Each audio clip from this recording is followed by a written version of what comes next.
et bienvenue sur la chaîne Le Petit Grassois. Aujourd'hui, on va parler d'un élément que beaucoup sous-estiment, mais sans lequel aucune bougie ne peut fonctionner correctement. C'est tout simplement la mèche. Avant d'entrer dans le détail, il est déjà important de savoir comment une mèche fonctionne. La mèche va tout simplement aspirer la cire fondue pour nourrir la flamme. Si malheureusement elle n'est pas adaptée, toute la bougie peut être compromise. Pour commencer dans le vif du sujet, il existe différents types de mèches plus ou moins adaptées selon vos créations ou selon la cire que vous allez utiliser. Les premières sont les mèches sur socle ciré qui comprennent les mèches pour bougies chauffe-plat ainsi que les mèches LN, TCR, NAT, ST et SP. Elles sont idéales pour les bougies coulées et les bougies gourmandes. Elles ont toutes des caractéristiques différentes. Par exemple, la mèche SP est une mèche plate composée à 100% de coton, alors que la mèche LN est composée de coton et de fibres de lin. Certaines de ces mèches sont compatibles avec toutes les cires comme les mèches LN ou SP, d'autres en revanche sont plus spécifiques. Par exemple, les mèches NAT sont particulièrement adaptées aux cires de colza et de soja, et les mèches TCR, quant à elles, sont plutôt compatibles avec les cires végétales et la cire d'abeille ainsi que les cires mélangées. On retrouve ensuite les mèches en bois qui peuvent être en bois simple, en bois double, en vague ou en croisillon et qui proviennent de bois d'érable. Celles-ci offrent vraiment un très bel esthétique et crépitent lors de la combustion, donnant un effet très chaleureux. Elles sont principalement utilisées pour les bougies coulées et elles nécessitent plutôt une cire bien fluide pour une bonne capillarité. Par exemple, toutes les cires sont compatibles avec les mèches en bois simple, double et en vague,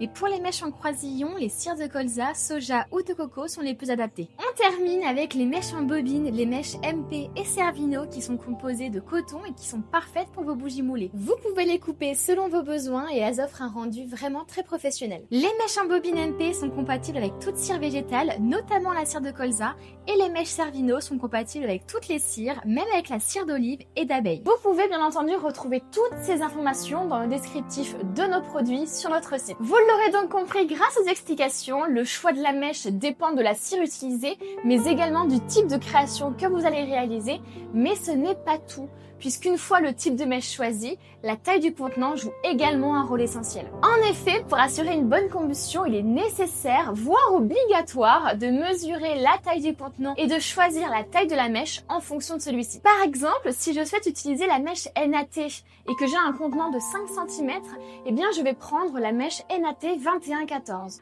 Attention toutefois, car la taille des mèches recommandées sur notre site en fonction de la taille du contenant est théorique. Donc dans la pratique, vous l'aurez compris, les choses sont un peu différentes.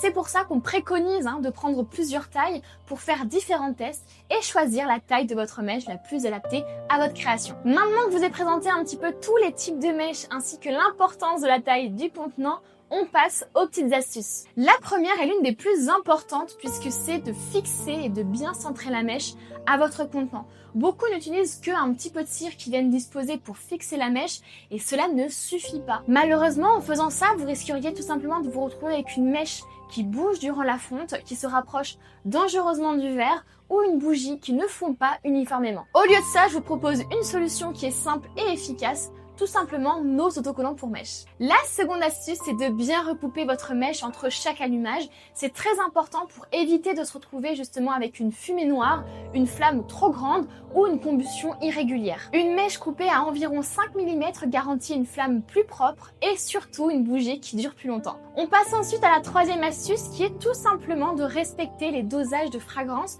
car en mettre trop, malheureusement, ça peut nuire à la combustion. Pensez donc à bien mélanger, à bien respecter le dosage et surtout à respecter les températures d'incorporation et de coulage de la cire. La quatrième astuce concerne la taille de la mèche à laisser sur notre bougie. Il est recommandé de laisser 1 cm pour les mèches en coton et 4 mm pour les mèches en bois. C'est très important de ne pas laisser de mèches trop longues, tout simplement parce que vous risqueriez malheureusement de vous retrouver avec une flamme trop grande qui peut produire de la fumée noire ou une mèche qui finit par se noyer ensuite. J'en profite pour vous dire que si votre bougie crée un tunnel, c'est tout simplement parce que votre mèche est sûrement trop fine, donc inadaptée par rapport à la taille de votre contenant ou que vous l'avez éteinte avant qu'elle atteigne les bords. La cinquième et dernière astuce est tout simplement qu'on n'éteint pas une bougie n'importe comment, on ne souffle pas dessus, on l'étouffe plutôt. Même en faisant le bon élève, en respectant tous les critères, tous les conseils que je vous ai donnés, le test reste incontournable. En effet, de nombreux paramètres comme la température ambiante, le taux de parfum,